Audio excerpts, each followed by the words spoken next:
Assalamualaikum warahmatullahi wabarakatuh. Selamat pagi Indonesia. Kita hadir kembali dalam acara Healthy Corner di hari Selasa kali ini. Masih bersama dengan saya Budi Santoso. 60 menit ke depan kita akan berbincang tentang topik kesehatan dan juga progresif dan berprestasi di era pandemi COVID-19. Nah, kali ini kita masih bersama dengan MPI Pimpinan Wilayah Muhammadiyah Kalimantan Timur, didukung oleh UAD juga, dan tentunya acara ini dipersembahkan oleh MCC dan TVMU. Bapak dan Ibu sekalian, pemirsa sekalian yang berbahagia, kita akan kupas tema kita kali ini yang saya kira tema yang sudah banyak menjadi keresahan masyarakat, terutama Bapak dan Ibu sekalian di era pandemik terkait dengan bagaimana mengangkat semangat dan prestasi anak terutama di era pandemik ini. Maka tema kali ini yang akan kita bahas adalah tentang menjaga motivasi dan prestasi anak didik pada masa pandemi COVID-19. Kita tahu sudah hampir 9 bulan lebih ya kita berada pada masa pandemik setelah Presiden Jokowi 2 Maret 2020 menyampaikan 2 orang pasien di Depok terinfeksi COVID-19, dan setelah itu kemudian bergeliatlah Muhammadiyah dan seluruh komponen bangsa untuk terlibat dalam pencegahan dan penanggulangan COVID-19. Di 9 bulan ini juga banyak hal yang kita rasakan ya, kebosanan lah, kejenuhan lah, pengen kemudian bertemu kembali.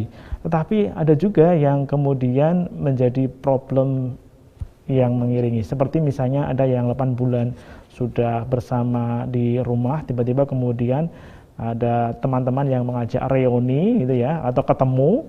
Nah, 8 bulan sudah setia banyak di rumah, tiba-tiba kemudian reuni, ternyata di reuni itu yang bersangkutan terpapar COVID-19. Jadi ini tantangan yang luar biasa untuk tetap sehat dan juga berprestasi di era pandemi COVID-19. Oleh karenanya, di pagi menjelang siang ini kita akan membahas bersama dengan 3 narasumber kita. Yang pertama adalah Ibu Dr. Siti Hikmawati, SST, MPD. Beliau adalah pendiri Lembaga Perlindungan Tunas Bangsa. Kemudian yang kedua adalah Bapak Zainal Arifin, MPDI, Kepala Sekolah SD Muhammadiyah 4 Terpadu Samarinda.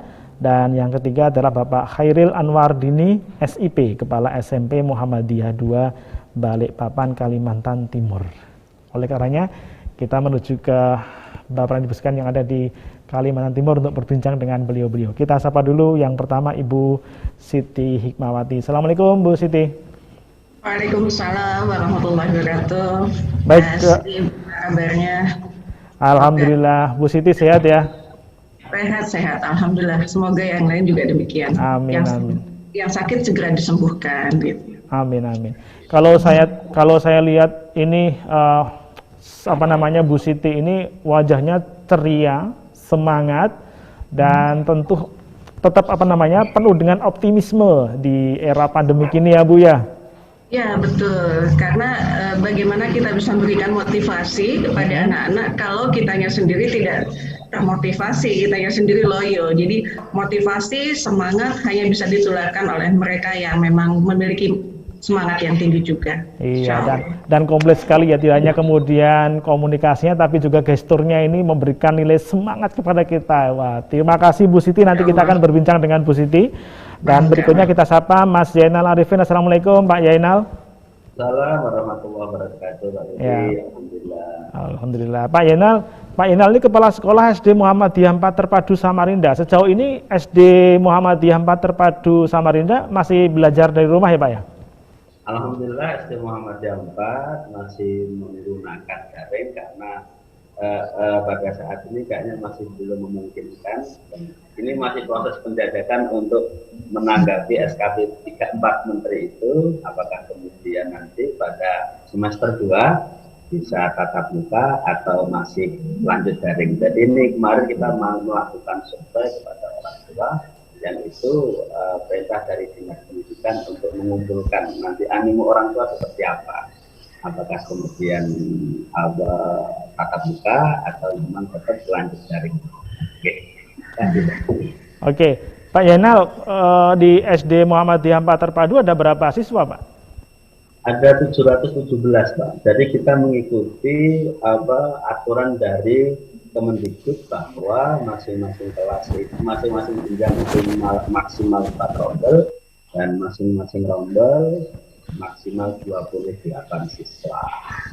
Dan asal usul dari siswanya tentu tidak jauh dari SD Muhammadiyah 4 Terpadu Samarinda ini ya Pak ya? Atau ada yang, atau paling jauh berapa kilo Pak kalau di SD Muhammadiyah 4 Terpadu ini Pak? Insya Allah di sini ada yang sampai mungkin 7 kiloan ada Pak, yang kemudian datang di sini untuk kemudian sekolah. Dan ini memang sekolah-sekolah Muhammadiyah di sini ada 6 Pak. Jadi ada SD 1, 2 sampai 6, alhamdulillah. Kemudian juga ada sekolah-sekolah yang lain juga.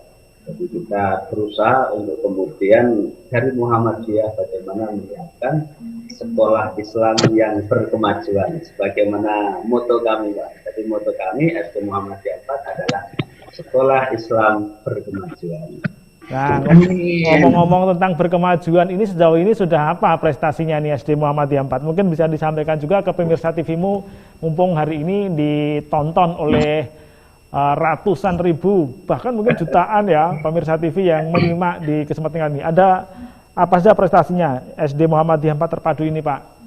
Iya, terima kasih Pak Budi. Jadi sebelum menjelaskan itu, saya ingin menyampaikan bahwa SD Muhammadiyah 4 Terpadu Samarinda itu pada saat ini motonya sebenarnya adalah sekolah Islam berkemajuan. Yang pertama adalah sekolah Islam. Jadi kita ingin nilai Islam itu menjadi kultur, menjadi karakter di SD Muhammadiyah 4. Jadi sebagaimana kita ketahui bahwa ada beberapa tahapan dari perilaku perbuatan itu kemudian menjadi perilaku, kemudian menjadi kebiasaan, kemudian menjadi kultur, dan menjadi karakter nantinya. Nah, kita harapkan bahwa karakter Islam itu betul-betul ada di SD Muhammadiyah 4. Karakter Islam itu apa? Yang pertama, jadi kalau seandainya kemudian pembelajaran tidak daring, itu kita melakukan beberapa hal yang itu menjadi diferensiasi dari SD Muhammadiyah 4. Yang pertama yaitu ya menyambut anak, kemudian menebar salam, kemudian ada hafalan juz amma, dan 3 bahasa. Jadi 3 bahasa itu insya Allah orisinil dari SD Muhammadiyah 4. Jadi tiap anak itu tiap pagi itu ada hafalan bahasa kosakata, bahasa Indonesia, bahasa Inggris, bahasa Arab. Harapannya nanti anak-anak itu menjadi bekal. Kalau sehari 1 saja, bagaimana sebulan, bagaimana setahun, bagaimana 6 tahun nanti. Kemudian juga ada pembelajaran adab makan. Jadi bagaimana kemudian makan dengan berdoa, dengan tangan kanan, dengan duduk dan seterusnya itu kita biasakan. Kemudian ada pembiasaan salat duha dan salat zuhur, dan pembiasaan Asmaul Husna kita rencanakan nanti sebelum pembelajaran itu ada Asmaul Husna, kemudian nanti pada sebelum senam itu nanti ada hafalan Asmaul Husna secara bersama-sama, dan tentu doa pagi hari dan sebelum belajar. Yang kedua, berkemajuan. Jadi ini adalah semboyan Muhammadiyah di abad kedua. Saya kira menjadi hal yang mungkin mungkin kalimatnya sederhana, akan tapi maknanya sangat dalam sekali. Jadi berkemajuan itu adalah bagaimana menyuguhkan Islam yang berkeunggulan, Islam yang mencerahkan, yang menyegarkan, yang menggembirakan, Islam yang dinamis, bukan Islam yang statis. Nah, baik, terima kasih Pak Yainal. Ini saya kira sudah luar biasa ya, keunggulan dari SD Muhammadiyah 4 Terpadu sudah disampaikan Pak Yainal.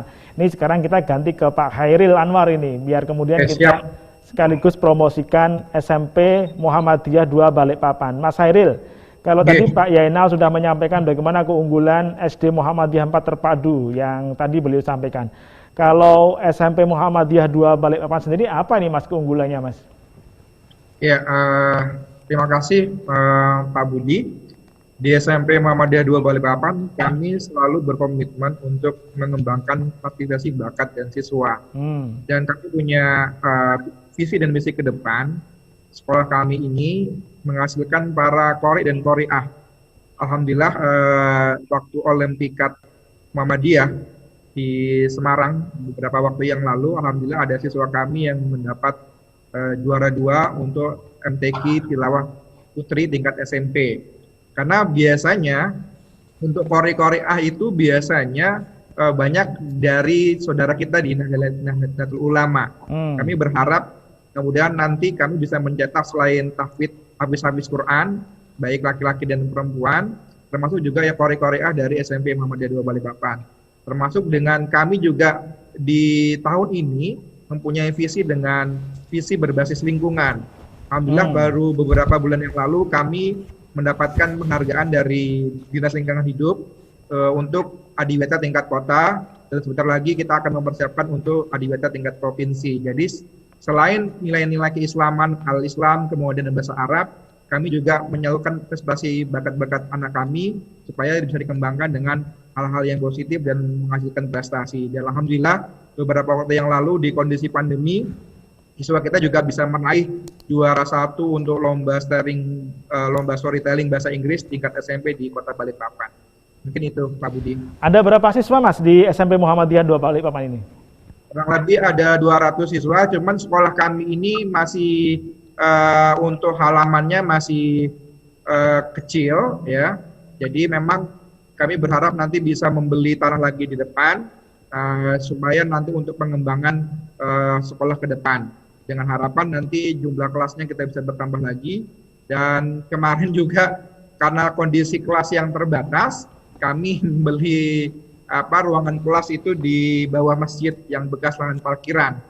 Dan saya berharap juga kepada orang tua bisa menyekolahkan anaknya khususnya di Balikpapan di SMP Muhammadiyah 2 Balikpapan, seperti itu. Nah itu dia. Jadi kalau Bapak Ibu sekalian yang pengen putra-putrinya unggul ya, tadi kalau sudah dari SD silahkan ke Balikpapan, ada SMP Muhammadiyah 2 Balikpapan. Ini tadi ya, selain menciptakan kader yang berakhlak mulia, juga mencetak kader yang berwawasan lingkungan. Ini yang sangat penting, apalagi Kalimantan Timur ini yang juga menjadi atmosfernya ini lingkungan di Kalimantan ya, untuk menjaga ekosistem di Indonesia. Baik, terima kasih. Nah ini saya ke Bu Siti nih. Bu Siti, kalau kita merujuk ke tema kita di pagi menjelang siang ini tentang motivasi dan prestasi, sejauh ini kalau Bu Siti lihat di 9 bulan ini, apakah memang ada dampak yang sangat serius terkait dengan prestasi siswa, Bu Siti? Ya, tentu saja prestasi ini tidak bisa dilepaskan dari sebuah simulasi yang didapatkan. Nah, saat ini pada kelompok siswa, kita juga tidak bisa menyamaratakan satu sama lain, karena ada perbedaan usia biologis dan fisiologis yang menjadikan tingkat standarisasi kecerdasan setiap anak itu tidak bisa disamakan. Kecerdasan anak balita tidak sama dengan kecerdasan anak SD, tidak sama dengan kecerdasan anak SMP, dan seterusnya. Jadi kalau sekarang ditanyakan apakah ada perubahan signifikan terhadap peraihan prestasi anak-anak, tentu dengan adanya perubahan stimulasi, di mana biasanya anak-anak mendapatkan stimulasi dengan lebih beragam karena tidak adanya keterbatasan dia mengaktualisasikan dirinya, maka dengan adanya kondisi pandemi ini, stimulasi yang didapat menjadi lebih sedikit, lebih menurun. Nah, artinya karena stimulasi yang didapatkan lebih sedikit pada kelompok anak-anak tertentu, maka itu bisa berdampak pada prestasi yang mereka raih. Nah, jangan lupa, pada kelompok anak-anak tertentu juga bisa mengakibatkan bahwa keterbatasan ini justru menjadi sebuah tantangan mereka menjadi lebih berprestasi. Jadi mengakibatkan munculnya kreativitas tertentu yang sebelumnya tidak terpikirkan karena adanya keterbatasan tertentu. Jadi di sini perlu dipahami pembahasan pada anak-anak itu tidak bisa digeneralisasi, harus bukan secara unik pendekatannya. Kira-kira begitu, Mas. Baik, menarik nih. Sebelum nanti kita berbicara mengenai motivasi ya, tapi saya mau mencoba meng-cross-check ke Pak Zainal dan Mas Khairil ya. Tetapi sebelum kita akan kembali ke Pak Zainal dan Mas Arifin terkait dengan apa yang kemudian terjadi di sekolah itu ya. Apakah kemudian hal ini menunjukkan para siswa memang menunjukkan prestasi yang menurun ketika pandemik? Nanti kita akan kembali selepas jeda yang satu ini.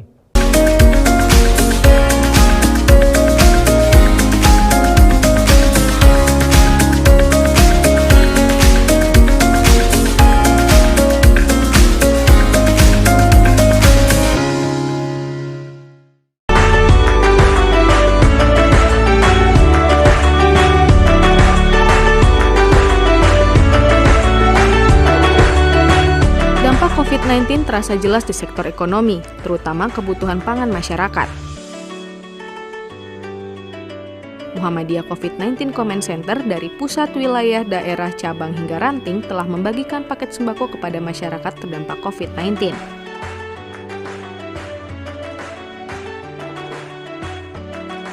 Muhammadiyah mentargetkan ada 1 juta paket sembako hingga akhir tahun.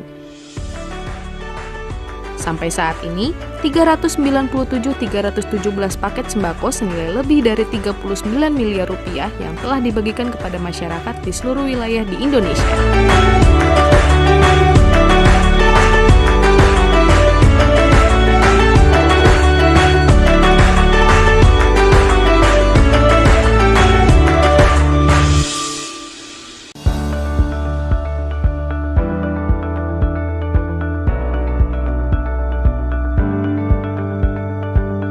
Muhammadiyah COVID-19 Comment Center memberikan informasi terupdate mengenai penanganan COVID-19, mulai dari pelayanan kesehatan, ketahanan pangan hingga pencegahan COVID-19 di masyarakat. Informasi dikemas dalam bentuk live press conference yang tayang 1 kali dalam 1 pekan dan disiarkan langsung dari kantor pimpinan pusat Muhammadiyah Yogyakarta.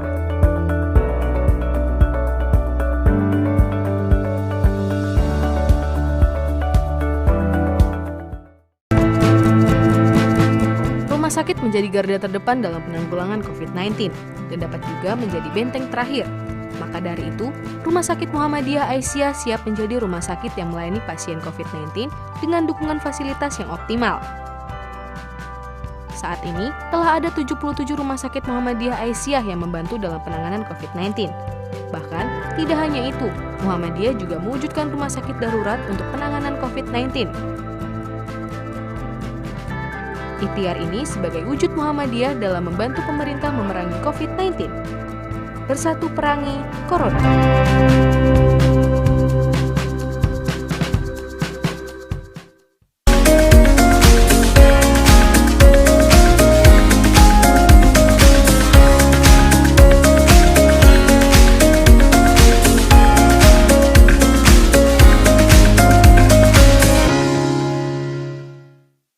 Baik, masih bersama dengan Bu Siti, Pak Yenal, dan Mas Hairil. Kita kembali akan berbincang dengan 2 kepala sekolah hebat kita ini ya. Saya ke Pak Yenal dulu. Pak Yenal, tadi kita sudah membahas dengan Bu Siti terkait dengan 9 bulan ini tentu ada dampak yang signifikan terkait dengan prestasi siswa atau para murid di sekolah, baik itu pemerintah maupun Muhammadiyah. Nah, kalau di sekolah Muhammadiyah sendiri, ada nggak ukuran-ukuran yang kemudian bisa disampaikan memang pandemik ini sangat berdampak pada semangat atau prestasi siswa selama pembelajaran di era pandemik ini atau dengan jarak jauh ini?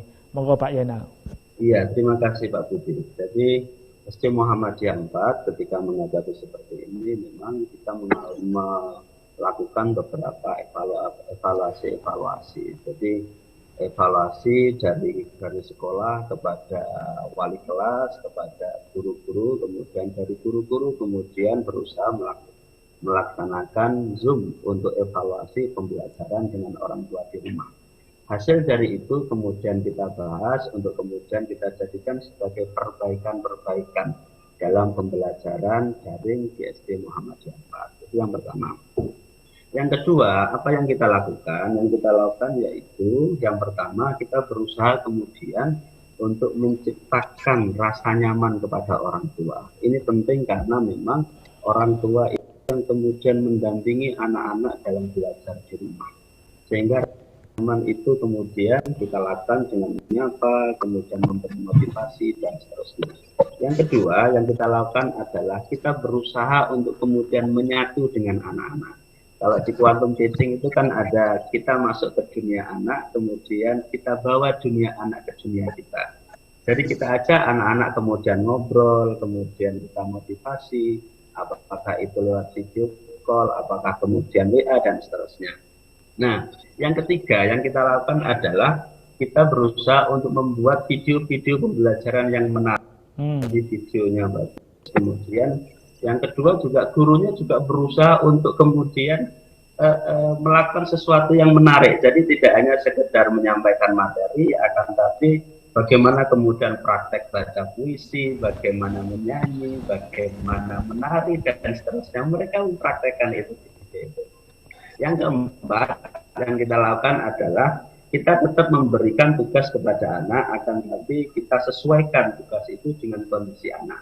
Artinya bahwa kita tidak boleh kemudian nggak ngasih tugas, atau sebaliknya ngasih tugas yang banyak, yang berat, sehingga kemudian memberatkan anak di rumah. Jadi tetap kita sarankan kepada guru untuk memberi tugas secara proporsional kepada anak-anak. Dan yang selanjutnya, tugas-tugas itu pun kemudian kita minta bervariasi. Jadi tidak hanya sekedar mengerjakan tugas dari guru, akan tapi anak-anak melaksanakan tugas itu dengan bisa kemudian membuat video menyanyi, menari, membuat tutorial memasak, dan seterusnya. Sehingga dari situ kemudian anak tidak boring, tidak bosan dalam mengikuti pembelajaran. Dan yang terakhir yang kita lakukan, dari sekolah berusaha untuk mengevaluasi video pembelajarannya seperti apa, kondisi anak dengan tumbuh kembangnya, dengan psikososialnya seperti apa, dan evaluasi bagaimana kemudian hubungan kita dengan orang tua. Kalau boleh nyampaikan satu SD Muhammadiyah 4, alhamdulillah akhir-akhir ini kemudian kita memotivasi guru untuk tidak menyerah, sehingga kemudian mereka mengikuti berbagai event nasional, dan alhamdulillah kemarin kita juara 2 untuk lomba mendongeng dari yang diadakan PGSD. Kemudian mendapat medali emas dan perak untuk lomba bahasa Inggris yang Baik, terima kasih. Menggunakan UM Purwokerto dan menyanyi. Makasih Pak Budi. Pak Yenal, lepas dari tadi yang disampaikan Pak Yenal, bagaimana strategi dari SD Muhammadiyah melakukan upaya-upaya untuk tetap menjamin keberlangsungan pembelajaran yang menyenangkan kepada siswa gitu ya.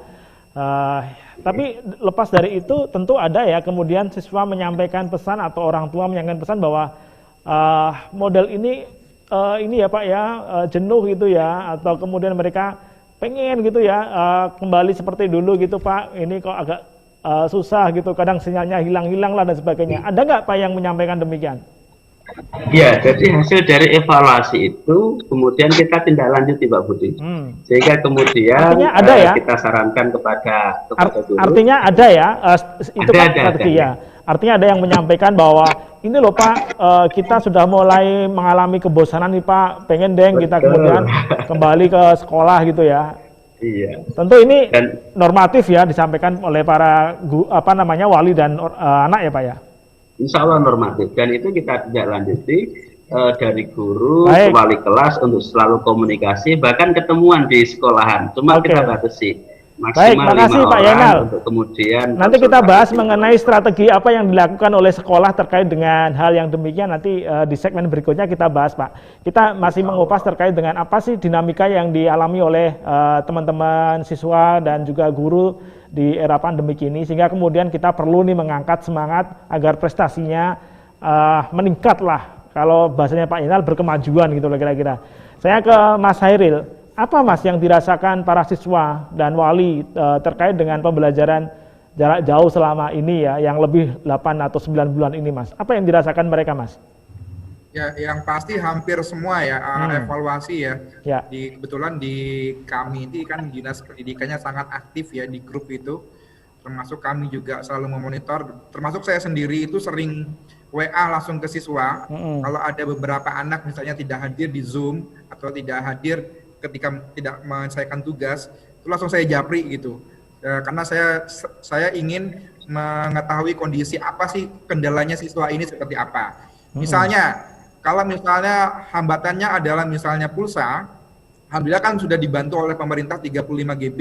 Meskipun ada beberapa yang mungkin belum masuk pulsanya dari pemerintah. Tapi biasanya kami memberikan saran anak-anak bisa ngambil kuota di sekolah. Kebetulan sekolah kami itu kerjasama dengan Telkomsel. Kebetulan ada alumni kami, siswa kami yang kerja di Telkomsel yang bisa membantu kuota gratis dari Telkomsel. Jadi anak-anak bisa mengambil kuota itu ke sekolah. Nah, termasuk untuk strategi untuk tahfidz, beberapa evaluasi yang kita lakukan kepada guru-guru tahfidz, beliau mengatakan banyak kendala kalau misalnya tahfidz itu online. Maka kami buat untuk tahfidz itu dengan home visit. Jadi kami karena home visit itu diperbolehkan dengan batasan-batasan jumlah peserta siswa dengan menggunakan protokol kesehatan yang ketat, yaitu di mana kami membuat zonasi-zonasi di sekitar sekolah, di mana area rumah yang siswa itu yang berdekatan dikumpulkan satu tempat. Di situ nanti gurunya akan datang seperti itu. Dan itu akhirnya merubah kejenuhan mereka selama misalnya bosan misalnya di Zoom ataupun kalau kami itu sudah menggunakan aplikasi Edumu yang bekerjasama dengan pimpinan pusat Muhammadiyah, aplikasi digital Muhammadiyah, itu untuk mengatasi kebosanan-kebosanan dengan tadi home visit. Ya akhirnya biasanya kalau ketika home visit itu justru banyak yang hadir. Ya artinya mungkin kekangenan dengan teman-temannya yang biasanya dia jarang ketemu, akhirnya di dalam 5 hari itu minimal 1 kali dia bertemu dengan teman-temannya dan gurunya, khususnya guru tahfidz. Seperti itu Pak Budi. Oke, selama pembelajaran 9 bulan ini ada nggak kemudian ujian-ujian yang telah dilakukan atau latihan-latihan yang diselenggarakan oleh sekolah untuk menguji kemampuan para siswa, Mas Ail? Ya, hari ini kita masih akhir semester ganjil ya, pelajaran 2020-2021 dan besok hari terakhir, dan ini masih penilaian yang dilakukan oleh sekolah. Insya Allah juga nanti di tanggal 18 juga akan bagi raport. Dan kebetulan juga untuk menyiapkan, karena sekarang keputusan dari 4 menteri itu untuk kebijakan untuk pembukaan sekolah tatap muka itu diserahkan oleh pemerintah kota.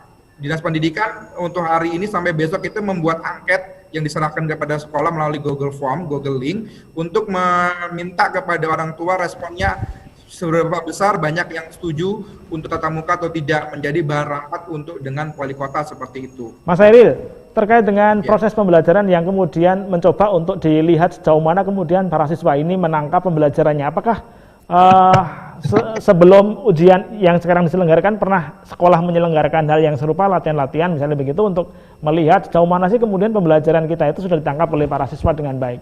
Pernah nggak Mas Hairil? Ya, memang mayoritas yang kami amati memang ada beberapa anak yang biasanya nih Pak Budi, dulunya rajin ketika di tatap muka.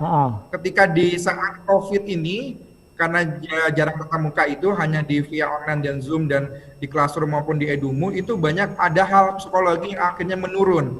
Makanya selalu kita mengingatkan kepada wali kelas itu untuk memberi motivasi kepada orang tua, karena memang kunci keberhasilan pendidikan di saat era pandemi ini adalah pendampingan orang tua.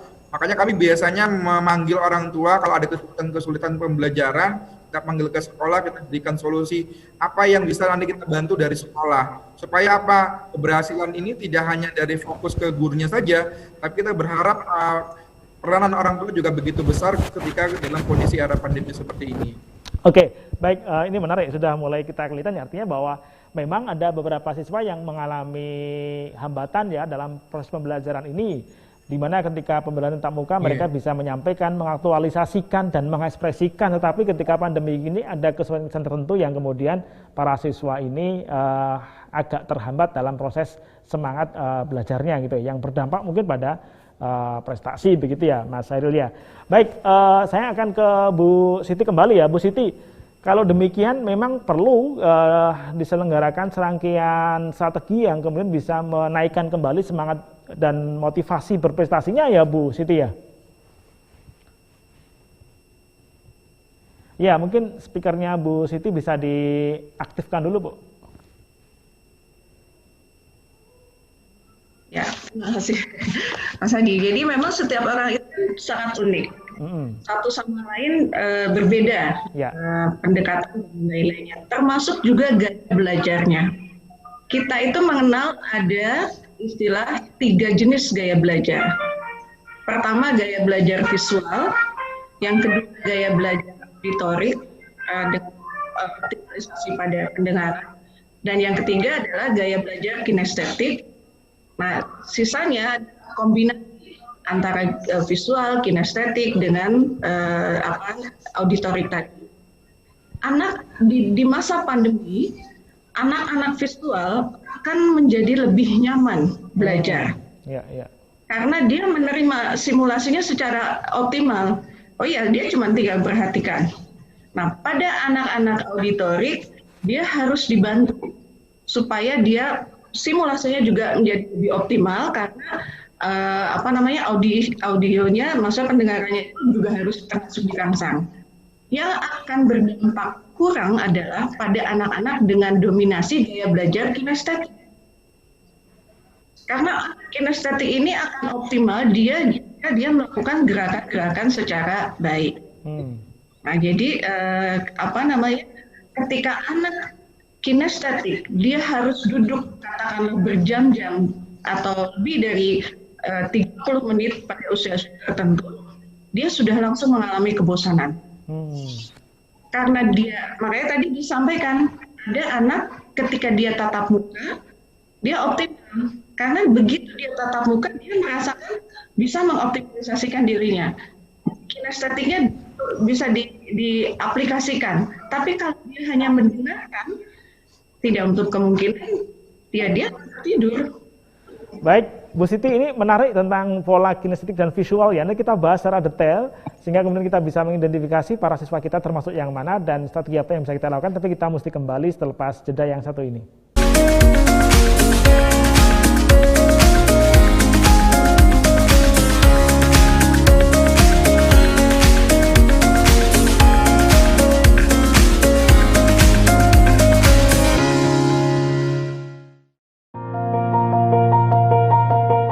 Assalamualaikum warahmatullahi wabarakatuh. Apa kabar pelanggan setia majalah Suara Muhammadiyah? Kini majalah Suara Muhammadiyah bisa Anda dapatkan dalam versi digital. Simak video ini untuk cara berlangganannya.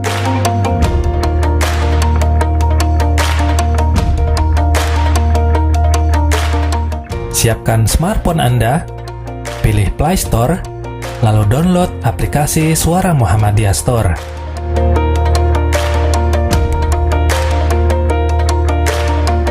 Setelah proses download selesai, silakan buka aplikasinya. Jika Anda belum mempunyai akun, silakan untuk mendaftar terlebih dahulu. Silakan isi kolom yang telah disediakan di form pendaftaran pelanggan. Kemudian pilih daftar sekarang. Jika Anda ingin berlangganan majalah, pilih menu majalah yang ada di bawah ini. Lalu, pilih paket langganan. Tahap selanjutnya adalah pilih metode pembayaran. Setelah proses pembayaran selesai, pilih menu akun, kemudian pilih langgananku. Cukup mudah bukan? Silakan dicoba. Wassalamualaikum warahmatullahi wabarakatuh.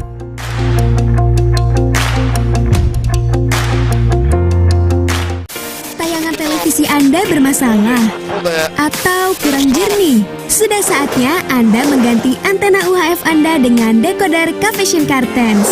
Selain harga terjangkau dan tayangan yang jernih, Anda dapat menyaksikan puluhan channel nasional dan internasional gratis selamanya. Anda juga dapat menyaksikan tayangan olahraga dunia. Tunggu apa lagi? Ganti sekarang juga. Cavision on terus.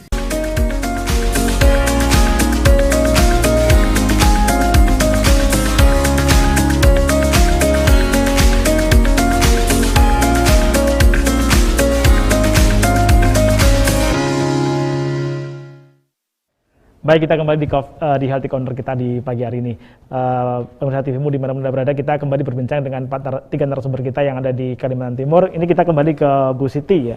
Bu Siti, tadi menarik tentang individual differences ya. Tentu ada satu anak dengan anak yang lain berbeda-beda ini, terkait dengan kemampuan dan kapasitasnya.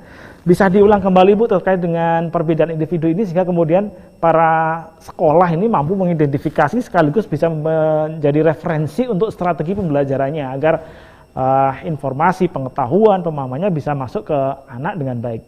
Jadi seperti apa Bu?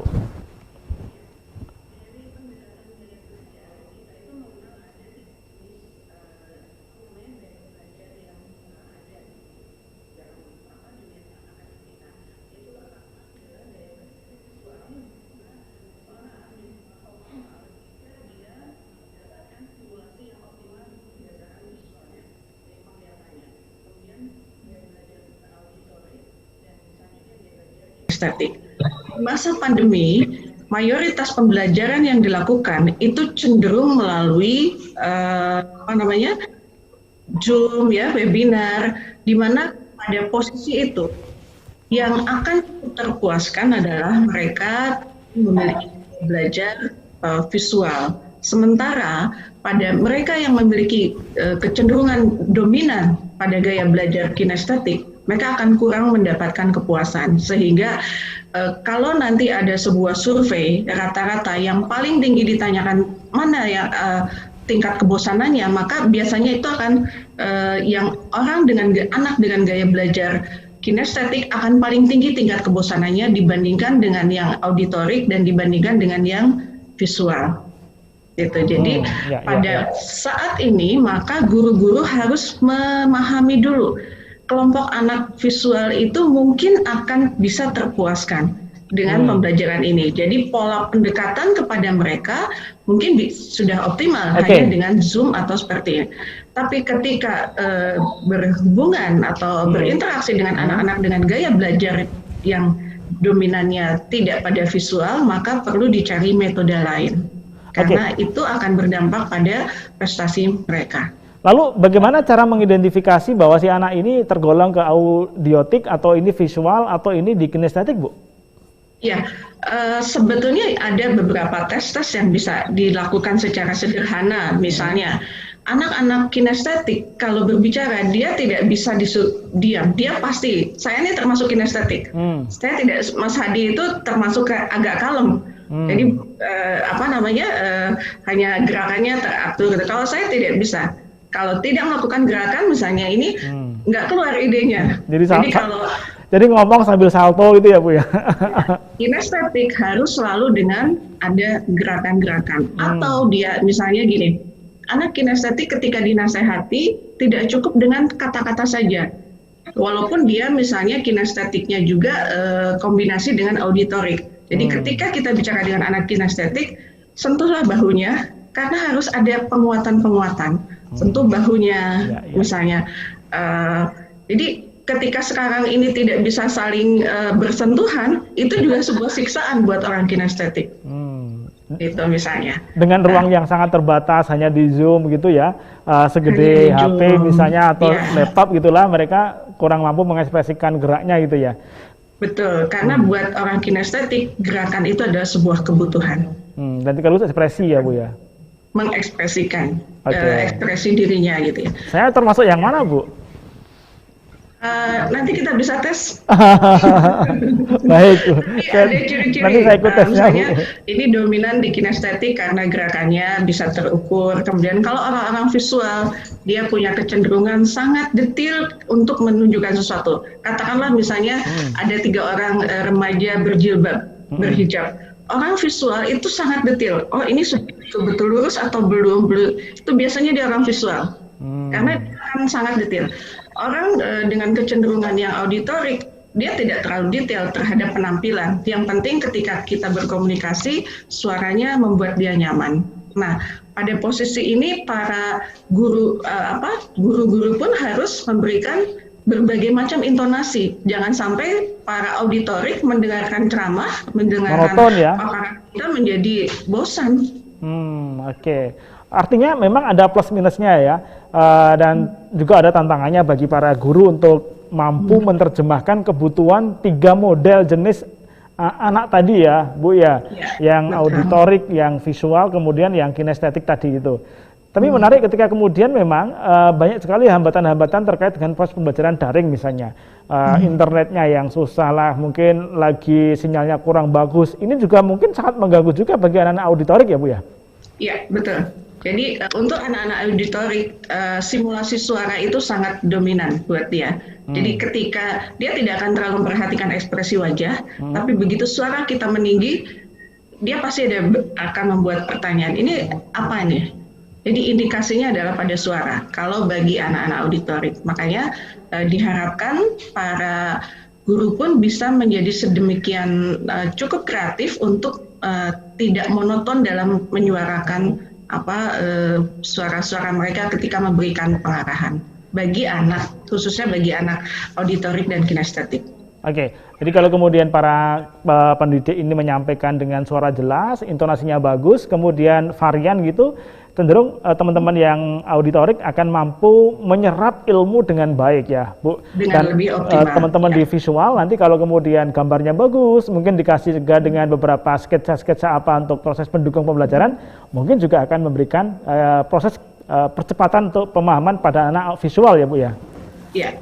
Nah, hanya anak-anak kinestetik ini yang kemudian memang lebih banyak tadi kalau kemudian sudah mulai proses ada home visiting tadi itu ya mungkin salah satu caranya demikian, mungkin ya Bu ya, dengan protokol yang ketat. Jadi kalau untuk kinestetik simulasi gerakan itu menjadi sangat perlu. Katakanlah kita akan memberikan pertemuan dalam 30 menit. Maka Bapak Ibu mohon alokasikan waktu 5 menit kah atau di bawah itu sedikitnya untuk memberikan kesempatan mereka mengekspresikan. Ayo sekarang anak-anak lambaikan tangan misalnya atau hello gitu ya. Gitu ya, yang membuat mereka mengekspresikan dirinya. Oh, sederhana, hanya sekedar melambaikan tangan, tetapi dia saya sudah diakui. Jadi nanti begitu dia belajar, tangannya pasti akan bergerak. Jadi harusnya saya lambainya begini, bukan begini. Harusnya. Tapi itu alami ya, naturnya dia akan melakukan gerakan-gerakan tersebut. Dan itu membuat dia menjadi lebih fokus pada materi-materi. Oke, jadi anak-anak visual ciri khasnya atau kemudian salah satu strategi yang bisa dilakukan adalah dengan cara memberikan kesempatan pada anak-anak untuk menyampaikan sesuatu ya. Jadi ada jeda-jeda dalam proses pembelajaran yang tidak monoton dimonopoli oleh seorang pendidik atau guru, tapi ada 1, 2, 3 kali kesempatan anak diberikan kesempatan memberikan umpan balik ya Bu ya. Betul. Ya. Hal yang sederhana lah mungkin misalnya kemudian tadi ya yang Bu Siti sampaikan, misalnya kemudian menyampaikan apa kabarnya hari ini, apakah tetap semangat, coba lambaikan tangan. Jadi hal yang sederhana tapi memantik mereka untuk kembali kemampuan mereka untuk meningkat gitulah ya, kira-kira Bu ya. Betul, karena motivasi itu kalau kita lihat ya berdasarkan kenapa seseorang butuh motivasi, kita katakanlah yang paling tinggi dari teori Maslow ya, orang bisa diberikan motivasi karena dia pertama ada kebutuhan dasar gitu kan. Begitu kebutuhan dasarnya tidak terpenuhi maka dia akan menjadi termotivasi untuk mencari itu. Nah, motivasi tertinggi adalah kebutuhan untuk mengaktualisasikan dirinya. Ketika guru menyentuh anak tersebut dalam arti memberikan simulasi dengan menghadirkan eksistensi dia akan merasa sangat termotivasi untuk menjadi berkualitas, berprestasi di mata pelajaran tertentu. Oke, Bu Siti, kalau kita berbicara mengenai proses pembelajaran bagi si anak, ini kan tidak akan terlepas dari peran banyak pihak ya. Peran guru di sekolah formalnya gitu ya, walaupun kemudian dilakukan secara online gitu ya.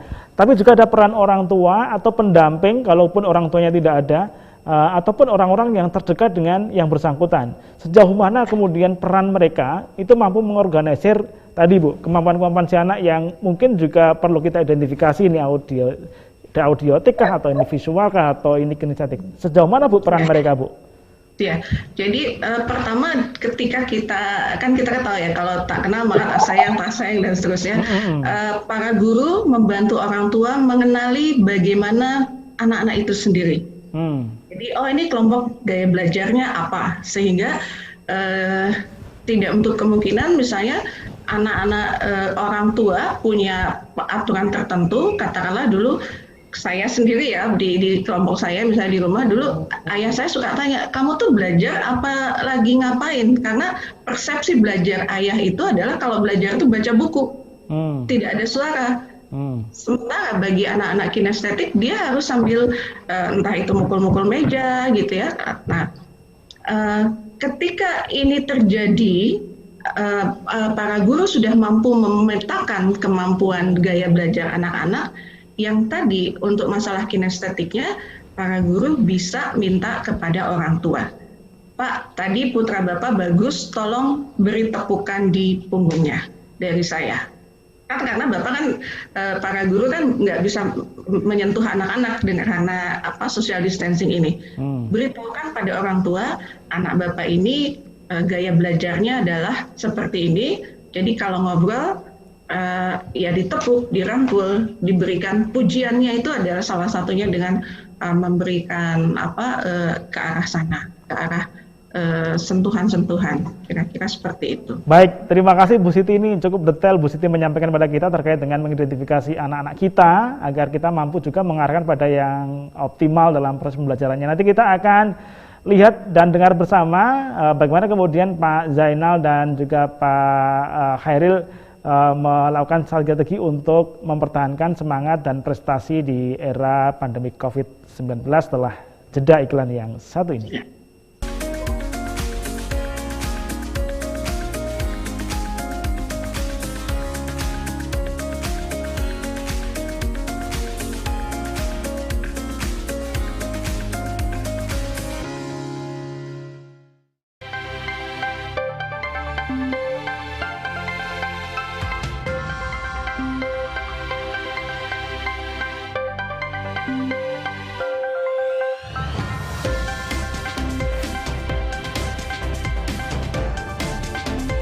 Program langkah pasar lebih mengenai sistem hukum yang bergerak sivil atau inovasi. Kita akan berbincang berbagai isu aktual dan juga kepakaran di berbagai bidang ilmu ada di Universitas Ahmad Dahlan.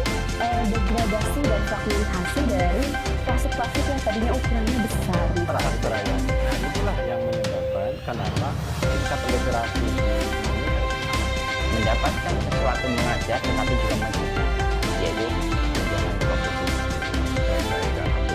Ya, Bapak salah satu pengajar atau dosen dari Universitas Ahmad Dahlan ya, dan sekarang sebagai kandidat.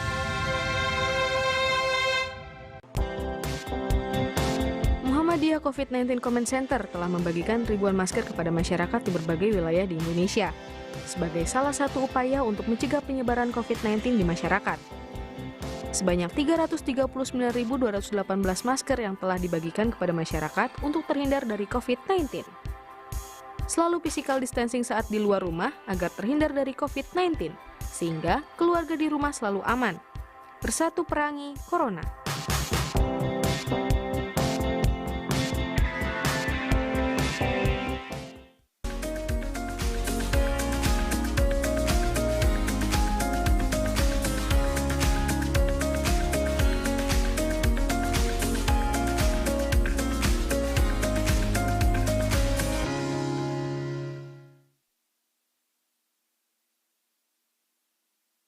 Kita kembali di Healthy Corner, segmen keempat, segmen terakhir kita, perbincangan yang menarik mengupas tentang motivasi dan prestasi belajar di era pandemi COVID-19. Di akhir ini nanti kita akan dengar bersama bagaimana kemudian strategi yang dilakukan Pak Zainal dan Mas Khairil di sekolah Muhammadiyah, baik di SD Muhammadiyah Samarinda maupun SMP Muhammadiyah di Balikpapan. Saya ini ke Pak Khairil gantian lah, Pak Khairil atau Mas Khairil.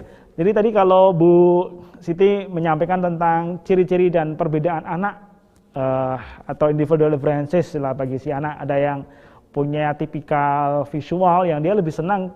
Kalau visual mungkin lebih senang kalau diajak zoom-zooman begini ya, karena dia akan banyak menggunakan indera penglihatannya untuk melihat dan menyimak.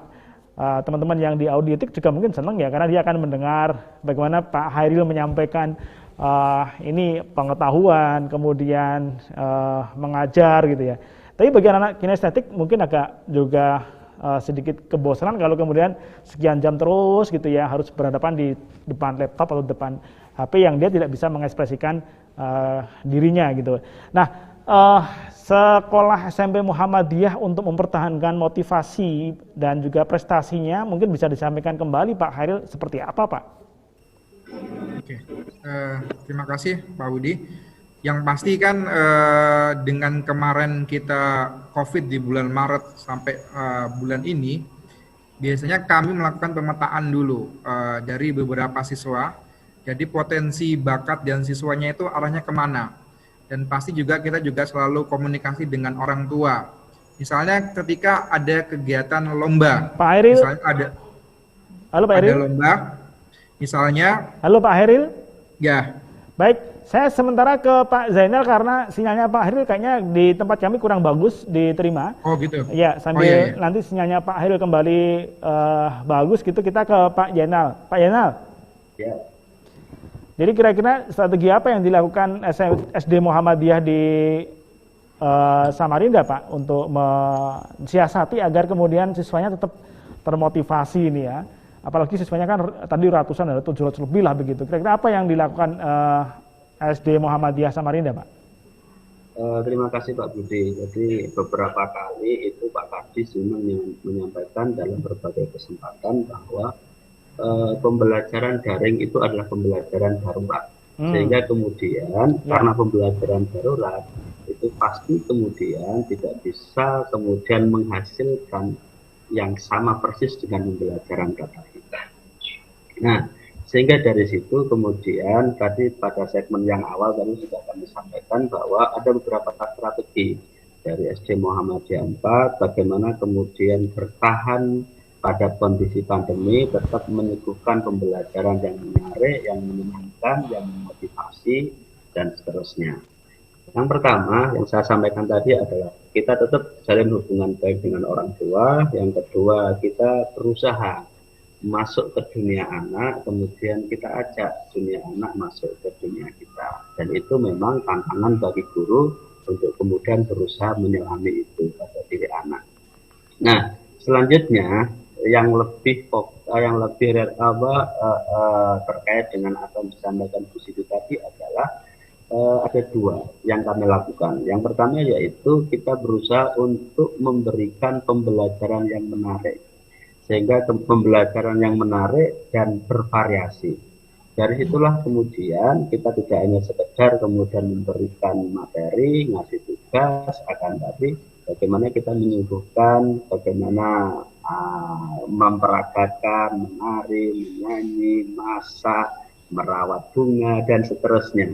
Yang itu kemudian nanti dari rumah anak-anak kemudian diminta untuk kemudian melakukan hal serupa.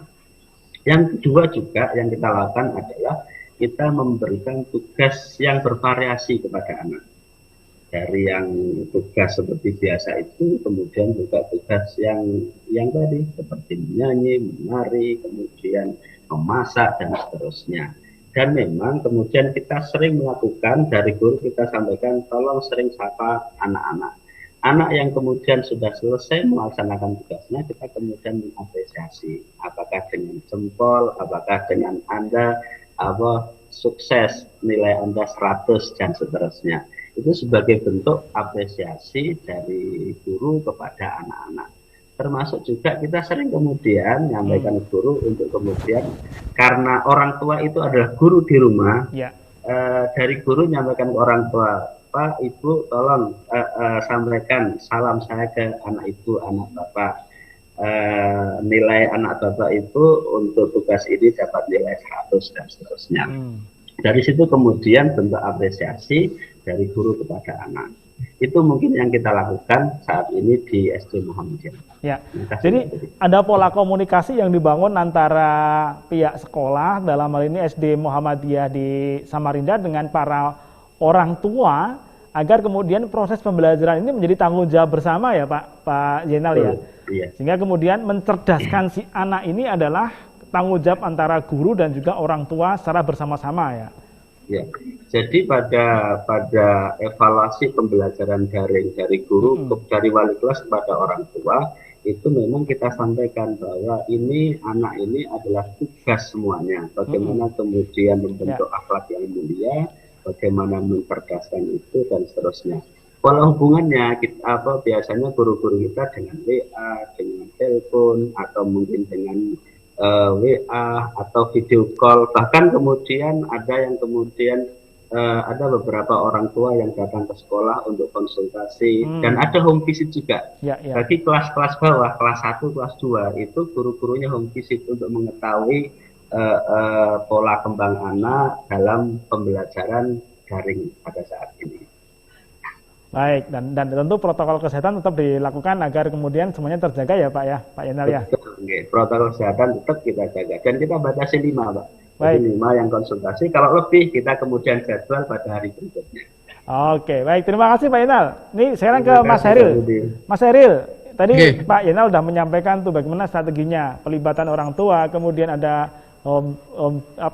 homeschool tadi ya, atau home visit tadi itu yang dilakukan oleh sekolah ke beberapa anak yang mungkin juga tergolong teman-teman yang kinestetik ya, agar mereka tetap mendapatkan asupan pembelajaran yang sama gitu ya, atau yang seimbang, atau yang kemudian bisa memberikan nilai lebih pada para siswa. Nah, SMP Muhammadiyah sendiri seperti apa, Mas Sail? Ya, pada dasarnya kurang lebih hampir sama ya dengan sekolah-sekolah yang lain. Tadi sudah kita jelaskan juga ada home Terutama visit. kan ada tahfidz ya, ada tahfidz juga ya. Ada tahfidz itu karena memang yang kita inginkan adalah target-target hafalan supaya tidak lepas. Karena khawatir kalau misalnya via online itu tidak optimal, tidak maksimal. Yang itu makanya kita lakukan untuk khusus tahfidz saja, untuk yang home visit tadi. Yang itu juga kalau saya melihat mengamati justru anak-anak ketika home visit ini efek kebahagiaannya tuh lebih tinggi daripada kalau hanya sekedar di rumah. Karena biasanya selain itu ada kegiatan tahfidz tadi dan setoran hafalan, mereka juga sekaligus biasanya makan bareng biasanya. Jadi kita coba membuat suasana kebersamaan, kekeluargaan di satu rumah itu, dan biasanya juga orang tua responnya juga positif ya. Artinya ada beberapa kali ada orang tua yang pingin rumahnya itu ketempatan ketika ada kegiatan home visit tadi, meskipun juga tetap mematuhi protokol kesehatan. Karena saya mengingatkan kepada guru-guru yang memang home visit, jangan lupa untuk diingatkan selalu untuk protokol kesehatan, memakai masker, menjaga jarak, mencuci tangan dan segala macam itu, supaya hal-hal literasi lingkungan juga masuk ke dalam mereka untuk kesehatan mereka, sehingga selain dia mendapatkan ilmu, dia juga belajar bagaimana memaknai arti kesehatan di sekitarnya seperti itu, Pak Budi. Dan memang tadi komunikasi dengan orang tua juga memang penting. Pemetaan yang kita lakukan adalah pemetaan bakat dan siswa.